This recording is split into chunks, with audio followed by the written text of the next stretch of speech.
وأيديهم وأرجلهم بما كانوا يكسبون এই পৃথিবীতে তুমি যা কিছু করেছো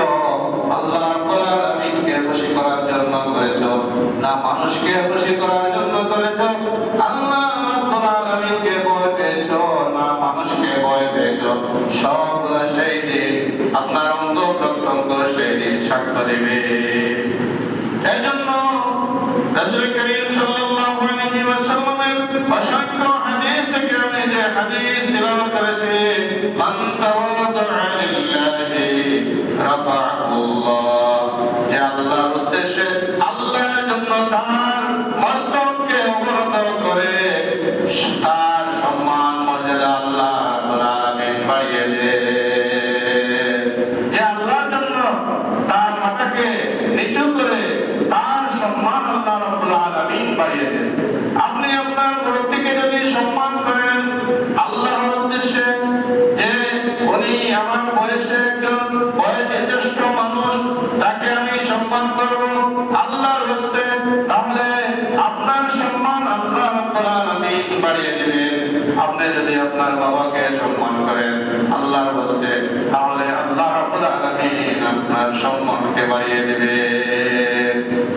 এজন্য রাসূল করিম সাল্লাল্লাহু আলাইহি ওয়াসাল্লাম ইরশাদ করেছেন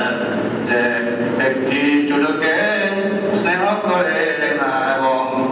বড়কে সম্মান করে না সে আমাদের দলভুক্ত নয় লাইসা মিন্না মান লাম ইয়ারহাম সাগীরানা ওয়া লাম ইউআক্কির কাবীরানা ফালাইসা মিন্না রাসূল করিম সাল্লাল্লাহু আলাইহি ওয়াসাল্লাম বলেছেন যে ব্যক্তি ছোটদেরকে স্নেহ করে না এবং বড়দেরকে সম্মান করে না সে ব্যক্তি আমার দলভুক্ত নয় এজন্য আমরা বড়দেরকে সম্মান করি কিসের জন্য শুধুমাত্র আল্লাহ রাব্বুল আলামিনকে খুশি করার জন্য আল্লাহ রাব্বুল আলামিনের উদ্দেশ্যে আমরা বড়দেরকে সম্মান করি বয়োজ্যেষ্ঠ মানুষকে সম্মান করি উস্তাদ বৃন্দকে সম্মান করি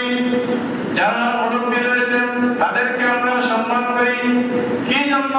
তাদেরকে সম্মান করলে